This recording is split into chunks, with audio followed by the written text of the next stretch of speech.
But you absolutely can't do that alone. It requires community. It requires building community. And I think it would be hard to overstate how important we have become to each other as comrades. I mean, we joke about that. That's part of the whole, socialist joke. But it feels like comrades. How much we depend on each other for all sorts of things, for support, for encouragement, for sticking with it when it's hard.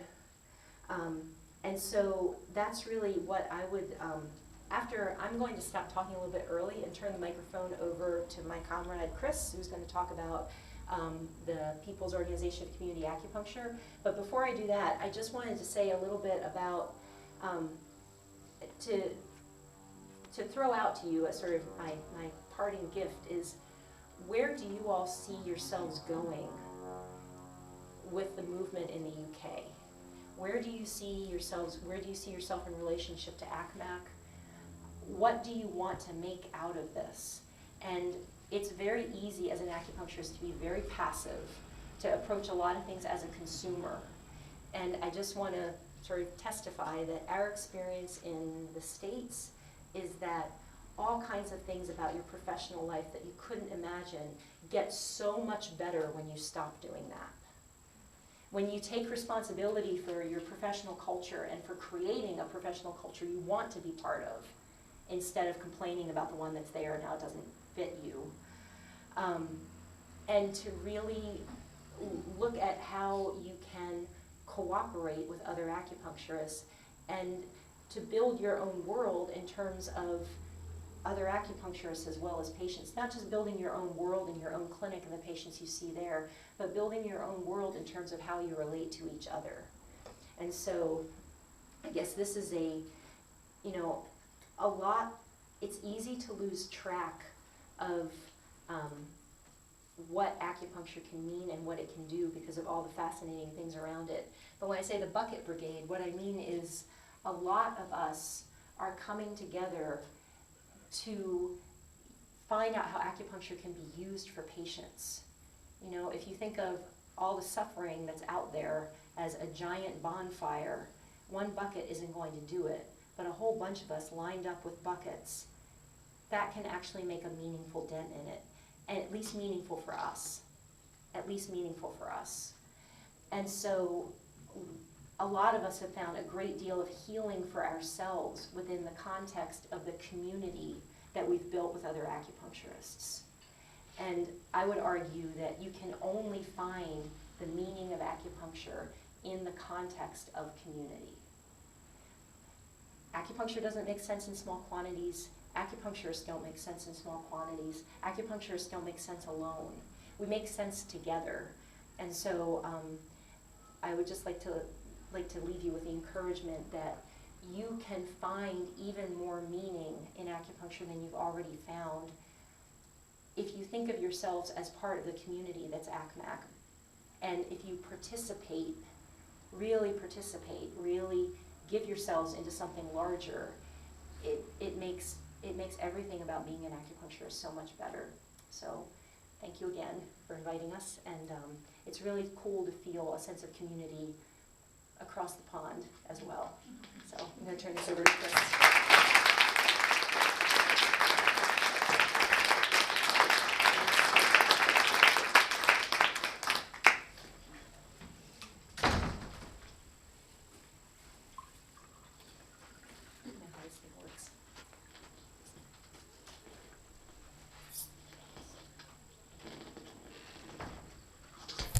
That's it? Yeah. So I love the bucket brigade metaphor, and I'm looking on Wikipedia, which is the source of all knowledge, about bucket brigades and the origin of it. I wondered if it had a sort of metaphoric origin, but it actually is quite literal. Bringing the resource, the water, to the need, the fire. And so there's a way that we can expand that metaphor into what we do on a bunch of different levels. So, obviously the needles and pain or illness, the need and the resource. Or, as Lisa was talking about, our patients identifying the need to further, springs out from them, their family members, their friends, their communities, and bringing us, their community acupuncturists, to the need again. And also the experiential knowledge, you know, that there was this one clinic that in the States had been already doing this for 5 years, and then a bunch of us found them. And just in order to actually make best use of the resource, rather than having individual practitioners come and visit their clinic and spending a lot of time with each of them, they realized that we actually need to organize this sharing of this knowledge into something that's more efficient. And so again, this need for information, for ideas, came from that, and the multitude and of us all working together. And as we've gotten this thing rolling, we realized that there's so much had happened, so many ideas are sparked by talking with one another and sharing what, you know, the panel today was great because you guys were finding out, well, who's doing what and what have you tried, and, you know, who do you talk to and how easy was that, and it's encouraging and it's information. So you guys have this organization here, and you know, there's different ways that you can develop that to really serve your needs. So Lisa had asked me to speak a little bit more about POCA. I know I spoke about it during the panel just briefly. And so POCA, which is what the Community Acupuncture Network has transformed into, and POCA is the People's Organization of Community Acupuncture. There's been some interesting ways, I think, that we've morphed and transformed into POCA.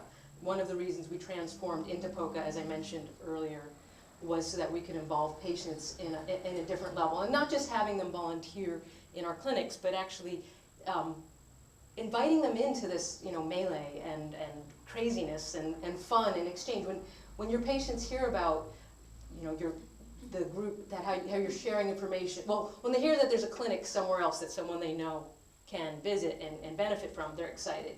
When they start to find out about how we all get together and share ideas, or, you know, my patients were so excited that I was coming over here, and that community acupuncture and multibed clinics are happening over here.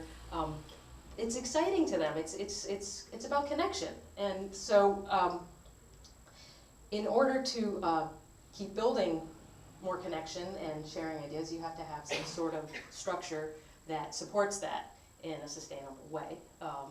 There's been clearly a bunch of us who have been leading things, and we need to keep expanding that. You know, Charlie's really spearheaded stuff, and I know there's been a few people involved, and, you know, you can't do it alone. You have to have multiple people, you know, just keeping each other's backs, but also different people have different skills and talents. Some people like to get up and talk and write books and give workshops, and other people just want to open a lot of clinics and treat lots of patients and get the experience and the knowledge that's necessary to transmit to other practitioners through that way. So there's a role for everybody in terms of what your organization can become and what it is now. So I want to just talk a little bit more specifically about POCA and our website, which has, I've heard that I guess the Brits are not so keen on, you know, the forums and the blogs and whatnot, but I would assume most of you have a computer or access to one. Yeah, is that fair? Yeah, we do. Okay. All right. So great. So our online, I mean, I kind of joke and I say, I never thought I'd be part of an online community, but it's been fabulous. It's been our original CAN forum, which was broken into different topics and sections, and within each topic there were threads that would be started on, like, you know, how do you treat back pain in an armchair, or, you know, where do you get your chairs, or I'm looking at a space, do you guys think it's big enough? You know, there's carpeting, should I rip it out? Like, just, you know, there's all kinds of questions that you as a individual or you with your business partners are going to have, and it always helps to ask other people those questions. You may still arrive at the same answer, but having tossed the idea around would be generally helpful. So there's a lot of logistical topics that we've been able to discuss at length and ad nauseum. But you know, on and on. So each new generation of practitioners that comes in wants to ask these questions, and so again, it's fostering that sense of leadership, because you know, you once were the person asking the question, but now you're actually the person answering the question. So that also helps to build that support structure. There are a lot of different ways that we've learned to communicate with our patients and with each other. And, sorry, I have my...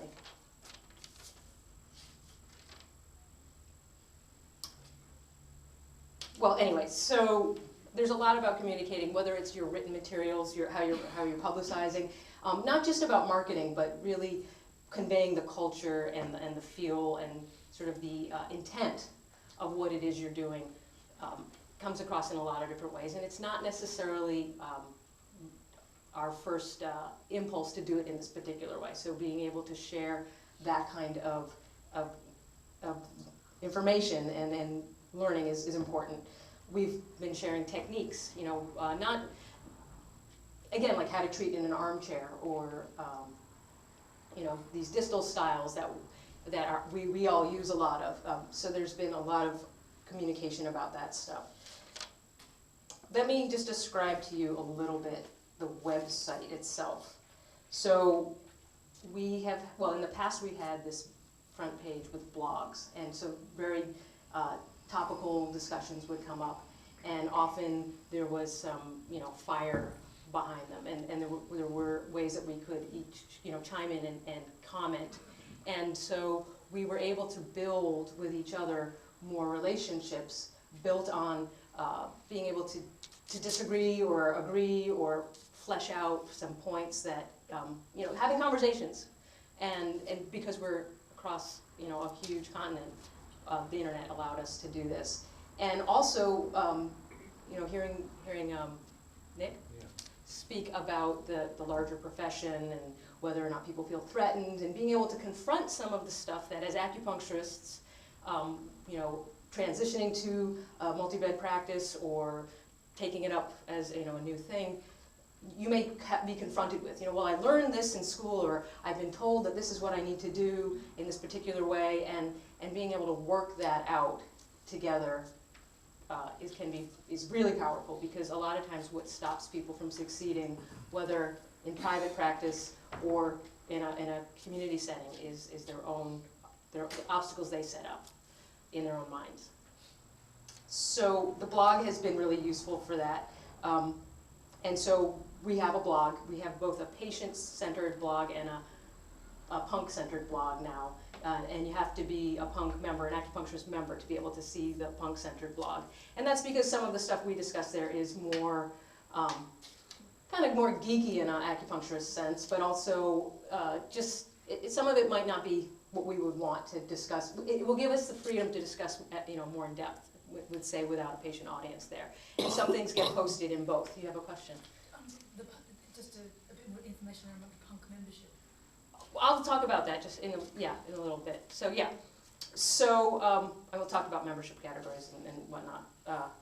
We also have we previously were calling the CAN 101, which is like, you know, introductory college course, Community and Multibed Acupuncture 101. We changed the name of it. It's the Mighty Can Wiki. And if you don't know what a wiki is, or if you've never heard of Wikipedia, Wiki is an online informational organization format where users can add content, basically. So it's like an outline where you can link articles and information and photos and whatever you want. So we have the Mighty Can Wiki, which is, okay, so it breaks down the nuts and bolts of what it means to set up a practice. And, you know, everything from talking about the sliding scale, what it is, how to use it effectively, what it isn't, and that's, you know, written in sort of an encyclopedic way, but also linked to various blog posts and discussions, so you can get the sense of how these ideas are fleshed out, and the, you know, the sort of more controversial aspects, or the places where people get stuck in their thinking about, you know, using a sliding scale, how can I afford this, or, and also a lot of just plain nuts and bolts business information that, say, would be involved in thinking about lowering your prices and seeing a higher volume. Well, how does that work, and what would I need to do? How do I need to think about it? we have a lot of information, a lot of postings on how to set up your clinic. You know, whether should I locate here? You know, the rent's better, but the transportation is crappy. You know, this place is cheap, but it's really noisy, or you know, this is near a bus line. This kind of thing. Where do I want my clinic to be? How do I want to lay it out? Do I want a separate reception? Do I want to have, how would I arrange the chairs? All that kind of stuff. How many days a week should I be open? What hours should I be open? That kind of information, discussions about that. Treatment plans, crafting a treatment plan. What does that mean in terms of a high volume, low cost clinic? How to talk to people about that. How to treat chronic conditions, or the fact that you are treating chronic conditions, that you're not, you know, this is a therapy, and a lot of your patients, a lot of the bread and butter of your practice are often going to be people who have chronic conditions that are not going to go away, that you're going to help them to manage, and how to think about that and how to discuss that with people. And then there's a whole lot about the cultivating of a new identity for ourselves as acupuncturists. One that is less based on, you know, sort of an expert, professional, esoteric, guru, paternalistic type identity, and one that's more based on a sense of partnership, empowerment, altruism, and, you know, more of a patient-centered. You hear this a lot in allopathic medicine, patient-centered care. You know, what does that mean? And that's also something that's been discussed quite a bit. There are things in there about how we promote our clinics. We talked about free days and May Day this morning, different kinds of specials that the clinics will run. You know, bring a relative, bring a new person, they're free, that kind of stuff. And then there's okay, so that's available. Kathy, you asked 5 minutes. That's available. All that stuff I just spoke about is available if, you know, if you have a punk or acupuncturist or acupuncturist/student membership with POCA. If you have a clinic membership, then there is a whole bunch of material that's really focused on being an employer, whether it's, you know, legal stuff, tax stuff that's specific to America, some of it, but a lot of it's about managing, hiring, training people. You know, people put up their training manuals, how to train other people to do what we do. Yeah, that kind of stuff, business stuff. Then, what else do I have to tell you? I think that's it. If we were going to try to get connected to the hotel's internet, and you can have I could be happy to sit down with anyone who wants to just get a little tour of the site, because it is really dense and there's a lot of information there. So I can poke around with anyone who's interested. And back to, you know, what Lisa was talking about. This has just been a huge facet. Having having our website, having our organization, having in-person meetings like this, you know, really key to getting things rolling. I guess you asked in the beginning, Kath, how many people had been to an ACMAC function before, and a lot of people in this room were new to this function. Well, you know, hopefully you'll all be seeing each other again, and you know, as you're building, there's a lot of people here who want to build clinics and who are running clinics. So you know, this FaceTime is really important. So consider that, and you can get CPDs for it, I heard. So consider that a good way, a good use of your time to build all this together. And I think that's it. I kind of spoke until I was dry in the mouth.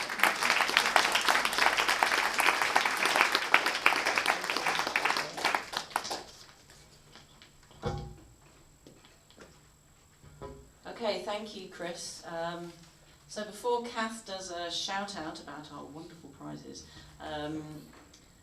can I just echo what Chris was saying there? We have a forum which used to be, well, the Acupuncture Network forum is now on the ACMAC site. There's loads of already existing great material on there, but it's only going to get richer and be more pertinent and useful for us if we actually get on there and write stuff and share stuff. So I get people emailing me saying, can you advise me on finding premises? And I'd like to say today, I'd like that to stop. It's no longer appropriate. Apart from anything else, I'm up to here. I can't answer all those emails. And if somebody emails that to me and then I email it back to them, it's completely inefficient because nobody else learns from the answer. So I can't do that anymore. It has to stop. So the forums, you know, it's going to take a little bit of time. It's only going to work if people start. So send that message to the forum. So who's a member of the forum at the moment? So we've got a couple of people. And just to explain, is everybody aware what a forum is? That the idea is it's like an email system, but instead of it going from me to Charlie, I'm emailing the group. Yeah, it's public. And the slight difference is at least it's not going into your inbox so that you're getting lots of reply all sorts of stuff. It's hosted on the ACMAC website, and we'll be showing you the link later on, and hopefully we'll be able to show you the forum. But obviously it does only function if there's high enough traffic for me, you know, to mean that somebody's going to get their message answered. But anyway, it's ultimately this. It's people connecting with other people. Yeah. But in the comfort of your home at a convenient time that suits you. And there's a question up the back about it. There is. I'm not particularly good with computers. I have tried to get onto the forum, and it's asked me for login details or passwords. How that works is you need to register. So again, I can show you that in the top right-hand corner, if you're not a member already, you click register, you put your name and your email address. What then happens is I get sent an email and I verify that you are an acupuncturist. We've made it really important that it's not a public forum. It's not for everybody in the community. It really is for us as a profession. So what it means is we screen every single person that joins to make sure that you are qualified or a student. And then what we can do is, in one particular section, we can actually discuss case studies. So I have a patient with this problem, what would you recommend? And people like Deborah Betts is one of our forum mentors. She'll respond if there's a question about pregnancy. We've got an incredible, there's over 2,150 or more members now from around the world. So there really is this incredible expertise there. It's just a matter of tapping into that. So if anybody needs a tutorial, come and ask Kath at break time. She'll show you how to do it. Anyway, that's also, they're putting the tea out. Kath just wants to big up the raffle. That's it. So, as both Chris and Lisa were saying, the whole movement works by having a leadership organisation, and that, of course, for us is ACMAC, of which Charlie does a lot of work. So today is also a bit of a fundraiser for ACMAC as well. Raffle tickets are on sale for £1, and here's some. But the money doesn't go to ACMAC. Oh, so the money's going. That's right. ACMAC's then donating it to. It's being donated to the charity in West Bengal. Yeah. Right, and there's more information about the charity in West Bengal as well.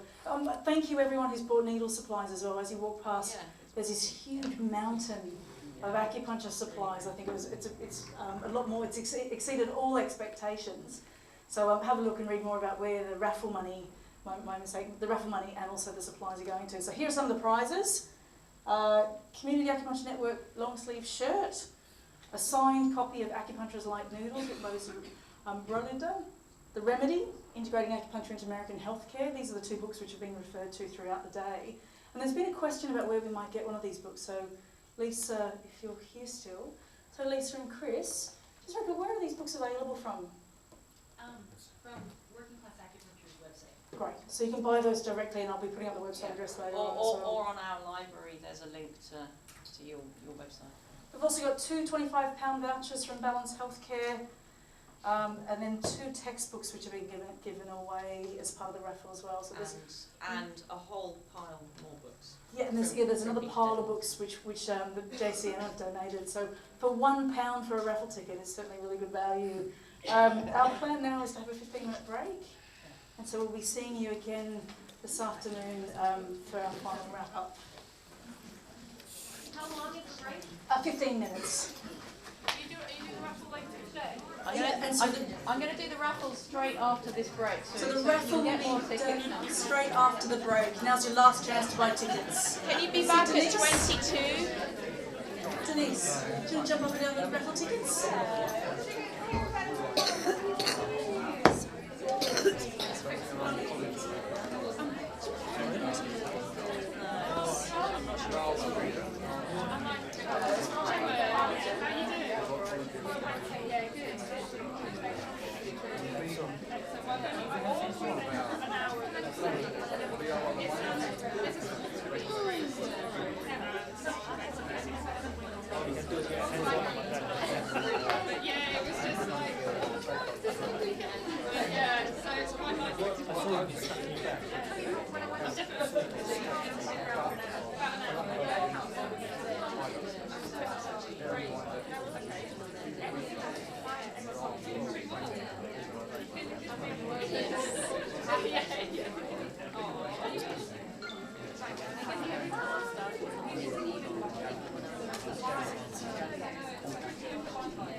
We have one full tape left. I mean, one good tape. Yeah, so I think an hour will be enough. And then,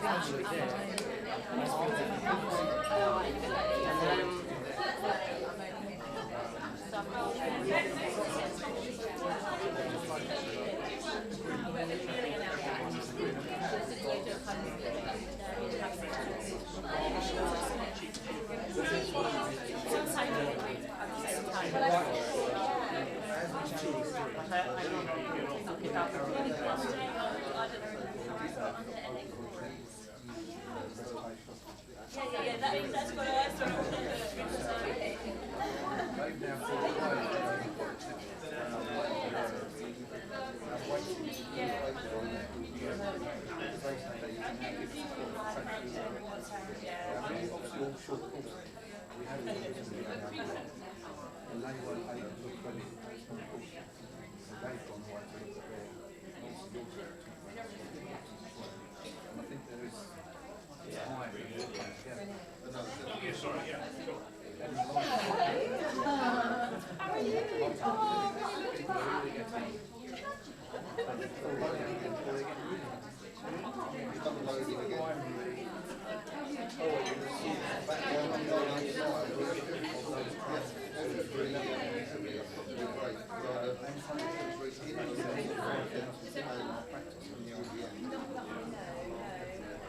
Yeah, I know. It's difficult, isn't it, when you've got members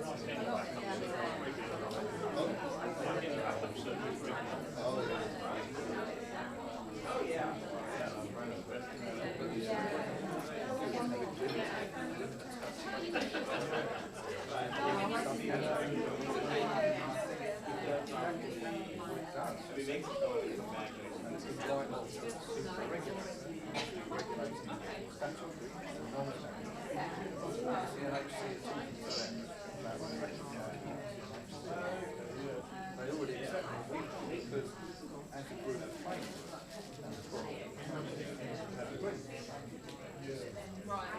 so there is already that type. Now, in fact, most of that come from your because you share the information. So it's not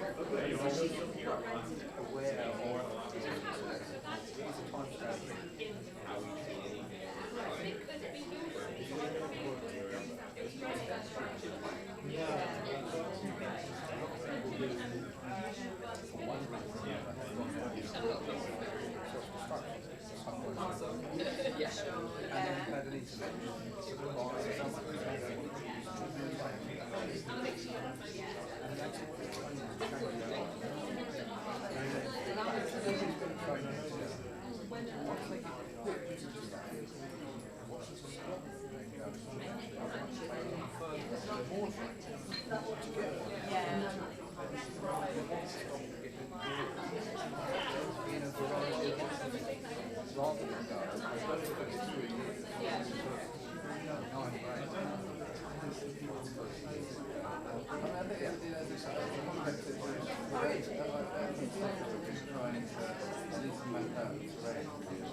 Just setting up. there's some activity out there.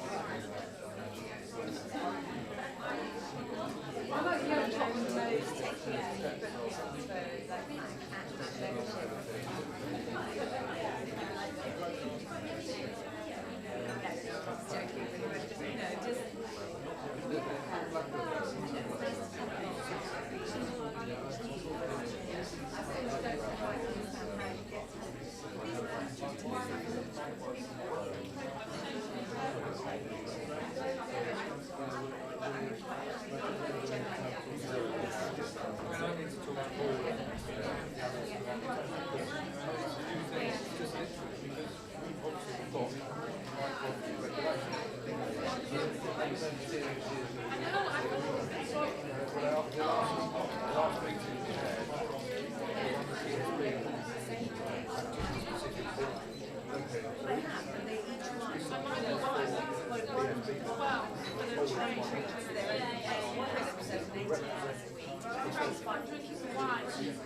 You finished living? No? That's all right. We were just wondering if, like, there's anything happening tonight, if anyone needs a meeting. We're going to go into the bar just here for a bit. I mean, it's just close. As far as going out to dinner, we're not.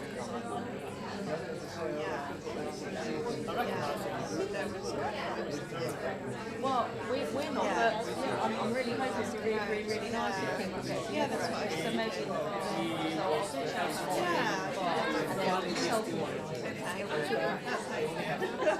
One more clinic. I think it's just not Korea.